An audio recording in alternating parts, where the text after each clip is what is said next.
হচ্ছে 5th year medical student. আমরা হচ্ছে পেডিয়াট্রিক্স ওয়ার্ডে এক্সাম দিতে এসেছিলাম। তো আমরা এক্সাম দিয়ে বের হচ্ছি, তখন হচ্ছে শোরগোল শুনেছি। তো আমরা তো জানি না, আমরা কলেজ হোস্টেলের দিকে রওনা দিয়েছি। তখন হঠাৎ করে আমার তিনটা ব্যাচমেটকে হচ্ছে একটা লোক, তার মনে হয় বাচ্চা অসুস্থ বা মারা গিয়েছে, সে হচ্ছে ওদেরকে একদম অ্যাপ্রন ধরে টানাটানি, হাত ধরে টানাটানি এবং তুই তো করে করে বলতেছে যে তোরা কই যাবে, তোরা কেউ পালাইতে পারবি না, তোরা কেউ যাইতে পারবি না। তখন একজন সামনে চলে গেছে, একজনকে উনি হচ্ছে যে হসপিটালের যে বেড সেখানে বসায় ফেলছে, এরকম অবস্থা। আর দুইজন হচ্ছে দৌড়ায় চলে গেছে, উনি দৌড়ায় সাথে সাথে চলে আসছে। তারপর ওরা হচ্ছে যে যে নার্সদের রুম ছিল, নার্সদের রুমে ঢুকেছে। তো উনি যে লোকটা ছিল, ওনার মেবি বাচ্চা মারা গেছে বা অসুস্থ, উনি হচ্ছে যে ধাক্কাধাক্কি শুরু করছে যে তোরা যাইতে পারবি না, কোথায় যাবি। তখন আমার দুইটা ব্যাচমেট ছিল যারা, তারা ওখানে আসছে, এসে বলছে যে কি শুরু করছেন আপনারা, কেন মেয়ে ব্যাচমেটদের গায়ে হাত তুলছেন। তখন হচ্ছে যে আমরা যারা মেয়ে ব্যাচমেট ছিলাম অন্যরা, তারা হচ্ছে অ্যাপ্রন খুলে ফেলেছি যে আমাদের উপরও চড়া হবে। তখন হচ্ছে যে লোকটা ছিল যে মারামারি করছে, সে হচ্ছে তখন শান্ত ছিল। অন্য আরেকজন লোক এসেছে, এই ঘটনার সাথে সে সম্পৃক্তই না। সে এসে হঠাৎ করে ভিডিও করা যখন শুরু করছে, তখন ওই লোক শুরু করছে যে মারা আমাকে, আমার বাচ্চা মারছিস, এখন আমাকেও মারতেছিস, তোরা কি পাইছিস, এইভাবে ভিকটিম প্লে করতেছিল। তখন আমি ওনাকে বলেছি আপনি কেন ভিডিও করতেছেন। যখন আমি বলেছি আপনি কেন ভিডিও করতেছেন, উনি কিন্তু এই ঘটনার সাথে সম্পৃক্তই না, ওনার কিচ্ছু হয়নি, বাচ্চার ওনার কেউই না। উনি আমার উপর চড়া হয়েছে, যে মানে আমার উপর তখন একদম হামলা দেওয়া শুরু করছে। তখন হচ্ছে যে আমার আরো ব্যাচমেট যখন চলে আসছে, তখন ওনাকে নিয়ে যাওয়া হয়েছে এবং তারপর হচ্ছে বিষয়টা মানে আমরা চাই যে আমাদের পুরো বাংলাদেশে ডাক্তারদের উপর একটা অত্যাচার করা হয়। আমরা এখানে এসেছি মানুষকে সুস্থ করতে, যদি তাদের বিশ্বাসই না থাকে যে আমরা সুস্থ করতে পারবো, তাহলে হসপিটালে আসেন না আপনারা। আমরা যদি আমাদেরই এখানে প্রাণ নিয়ে টানাটানি হয়, তাহলে আমরা কিভাবে চিকিৎসা দিব? আর আমরা তো ডাক্তারও না, আমরা তো মেডিকেল স্টুডেন্ট, আমরা এসেছি এখানে ওয়ার্ড করতে, আমাদের উপর কেন? তার একটা দৃষ্টান্তমূলক শাস্তি হোক, এটাই আমরা চাচ্ছি। আমার নাম হচ্ছে Sanjida Islam Sinthia, 5th year medical student, Sher-e-Bangla medical college. আমাদের স্টুডেন্ট দ্বারা আমাদের প্রতিদিন রাত্রে এখানে ওয়ার্ড থাকে, এক্সাম থাকে, আমরা সেগুলো দিতে আসি। তো আজকে আমাদের শিশু বিষয়ক ওয়ার্ডগুলো ছিল, তো এখানে যখন পেডিয়াট্রিক্স ওয়ার্ডটা ছিল, তো এখানে হয়তো আমাদের ক্লাস শেষে আমাদের মেয়ে ব্যাচমেটরা যখন আসতেছে, আমরা যখন আসতেছি, তখন একজনের হয়তো বাচ্চা মারা গেছেন, সে ওই ক্ষোভ ডাক্তারের উপর ঝাড়ার জন্য সে আমাদের মেয়ে ব্যাচমেটদের পিছন থেকে অতর্কিতভাবে হামলা করছে, তাদেরকে আজে বাজে ভাবে স্পর্শ করছে, এমনকি দুই একজনকে ধাক্কা দিয়ে ফেলে দিছে। নার্সরা ভাষাতে আসলে তাদের রুমে পর্যন্ত ধাক্কা দিয়ে তাদের চলে গেছে। তারপরে যখন আমাদের কল করা হয়েছে, আমরা সেখানে গেছি। যাওয়ার পরে আরেকজন লোক ছিল, সে এর সাথে সম্পৃক্ত না, কিন্তু সে সাংবাদিক পরিচয় দিচ্ছে, নিজেকে সাংবাদিক পরিচয় দিয়ে এসে সে ভিডিও করা শুরু করছে, আমাদেরকে থ্রেট দিচ্ছে যে তোরা হসপিটাল থেকে বেরোতে পারবি না কেউ, আরো ইত্যাদি ইত্যাদি বলছে। আমাদের এক মেয়ে ব্যাচমেটের হাত থেকে গালাগালি করছে, ফোন টোন ফালা দিছে। দেওয়ার পরে তারপর যখন ওইখানে কিছু আনসার ভাইরা আসছেন, আমাদের পরিচালক স্যার, আমাদের ব্যাচমেটরা আসছেন, পরিচালক স্যারকে ফোন দেওয়া হয়েছে। তারপর আসার পরে এখন হচ্ছে এই জিনিসটা আপাতত প্রেস আসা পর্যন্ত জিনিসটা আপাতত স্থগিত আছে। আমরা তারা এখন অফিসার আনসারের রুমে আছে, তারা দুইজন।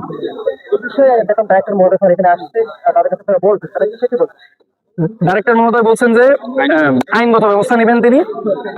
আমরা স্যারকে রিকোয়েস্ট করছি যে স্যার এখানে যত প্রেস আছে আপনি তাদের কল করান। এই জিনিসটা যেহেতু দেশে ডাক্তারদের প্রতি যে সহিংসতা নিত্য নতুন ভাবে বেড়ে যাচ্ছে, আপনি শরীয়তপুরের ঘটনাটা দেখেন, প্রতিদিন এরকম সহিংসতা যদি বেড়ে যায়, আমাদের তো একটা নিরাপত্তার ইস্যু আছে। কর্মস্থলে যদি আমরা নিরাপত্তা না পাই, আমরা কেন সেবা দিব? আমরা এখন দাবি পাই এই জিনিসটা পুরো দেশে দেখানো হোক, পুরো দেশের প্রত্যেকটা মানুষ অন্তত একবার হলেও ভাবুক ডাক্তারের গায়ে হাত দেওয়ার আগে যে পরিণতি কি হইতে পারে। এটুকু। আমার নাম অথৈ শাহ অভি, আমি শেরেবাংলা মেডিকেলের 5ম বর্ষের শিক্ষার্থী।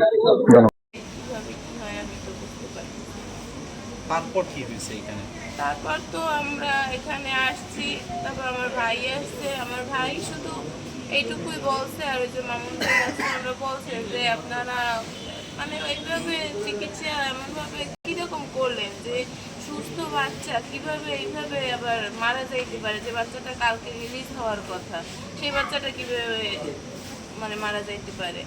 তারপর যত নার্স ছিল ঠিক 9:54 তারা সবাই পিছনের এই গেটটা দিয়ে বের হয়ে গেছে। কিন্তু আর আমার ভাই ওখানে যাই বলতেছে, ওই জায়গাটায় দাঁড়াই বলছি কি যে আপনারা কেউ বের হবেন না, যতক্ষণ না আমরা নিয়ে যাচ্ছি বা কিছু হচ্ছে, আপনারা কেউ বের হবেন না। ওকে উঠে বেড়ে একটা চর মারা হয়েছে, কিন্তু এখান থেকে তারা দোষারোপ করতেছে তারা নাকি আমার ভাই নাকি তাদেরকে মারছে, কিন্তু আমার ভাই তাদেরকে মারে, তাদেরকে শুধু এইটুকু কথাই বলছে যে আপনারা কেউ এখান থেকে বের হইয়েন না। আপনারা যে এখান থেকে বের হয়ে না ততক্ষণে আমরা বাচ্চাটা নিয়ে না যাচ্ছি বা আমরা কথাগুলো কাদেরকে বলছেন? পুলিশের সাথে ওই যে ওখানে যারা ছিল নার্সেরা ডাক্তাররা যারা মানে সবাই সেটাই সবাই আশেপাশে যারা ছিল সবার সাথেই ও আর কি এরকম বলছে। তারপর আমি এইটা বুঝি নাই, মানে এই আপনার ভাই এটা কাদেরকে উদ্দেশ্য করে বলছে? ডাক্তারকে উদ্দেশ্য করে বলছে যারা এখানে ছিল আর কি, নার্সেরা যারা হাঁটা চলা করছিল, তারপর যারা চলে যাচ্ছিল তাদেরকে বলছে যে আপনারা কেউ যাইয়েন না দয়া করে, আপনারা যাচ্ছেন কেন, আপনারা তো পাড়াই যাচ্ছেন, আপনারা কেন যাচ্ছেন। ও শুধু এইটুকুই বলছে, ও কারোর সাথে মারামারি করে না, কিন্তু উল্টো দিলে তারা দোষারোপ করছে যে ও নাকি তাদেরকে মারছে। আপনার ভাই সহ পুরুষ মানুষ তখন কতজন ছিল এখানে? হ্যাঁ আমি তো এই জায়গায় ছিলাম, আমি তো আর ওইভাবে দেখি নাই, ও একাই ওখানে ছিল, মানে ও অর্ধেক দিকে একাই ছিল, কোনো ওই পাশে অপর পৃষ্ঠে যারা ছিল সেটি আমি দেখিনি। আপনার মানে এখন কতজন আছেন এখানে? এখন আমরা এই 4-5 জন আছি আর কি, আর ওরা নিচে 2 জন। 5 জনের ভিতরে কে কে আছে এখানে? এই যে ওরা 4 জন আর আমি। মানে 4 জনের ভিতরে পুরুষ কয়জন, মহিলা কয়জন?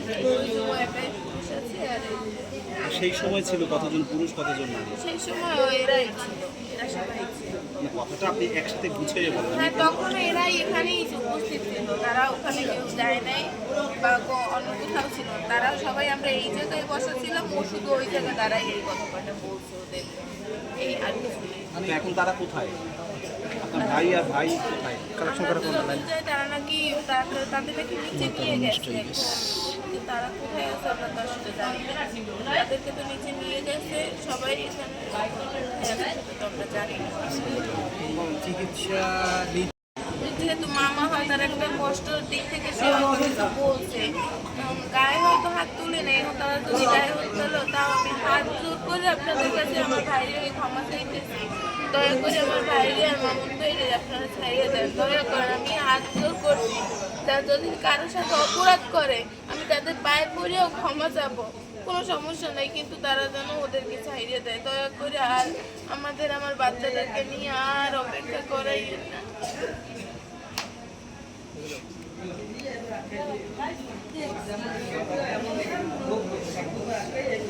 আমি হাত জোর করে আপনাদের কাছে অনুরোধ করতেছি, ওদেরকে আর কোনো শাস্তি দিয়ে না, ওদের ভুলের জন্য ওরা যদি ভুল করে থাকে আমি ওদের হয়ে আমি এত মৃত্যু সন্তানের ভাবে আপনাদের কাছে আমি ক্ষমা চাইছি, ওদেরকে দয়া করে ক্ষমা করে দেন।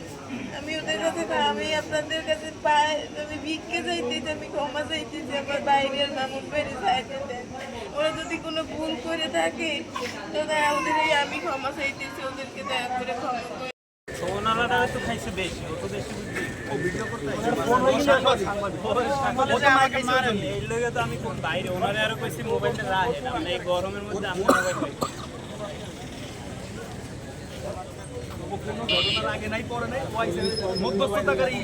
পাই ফিফথ ইয়ারের স্টুডেন্ট শেরেবাংলা মেডিকেল কলেজ। আপনারা জানেন যে আমাদের মর্নিং ওয়ার্ড থাকে এবং ইভিনিং ওয়ার্ড থাকে, এবং ইভিনিং ওয়ার্ডের পরে আমাদের আইটেম থাকে। তো আজকে যখন আমরা যথারীতি ক্লাসের পরে যখন আমরা ওয়ার্ড শেষে মানে ওয়ার্ডের ক্লাস শেষে যখন আমরা হচ্ছে আইটেম দিয়ে বের হওয়ার পরে আমরা বাইরে একটু হট্টগোল দেখতে পাই, এবং হট্টগোল দেখতে পাওয়ার পরে আমরা জানতে পারি যে এইখানে পেডিয়াট্রিক্স ওয়ার্ডে একজন শিশু মারা গেছে।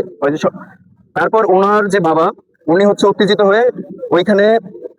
হওয়ার পরে উনি আমরা যখন ওয়ার্ড থেকে আইটেম দিয়ে বের হওয়ার পরে আমাদের গায়ে ফোন ছিল, উনি ভাবছে আমরা ডাক্তার, এবং উনি আমাদের বলতেছে যে এদের এখান থেকে বের হতে দেওয়া যাবে না, ওদের ধর এখান থেকে বের হতে দেবেন, ডাক্তারদের ভুল চিকিৎসার কারণে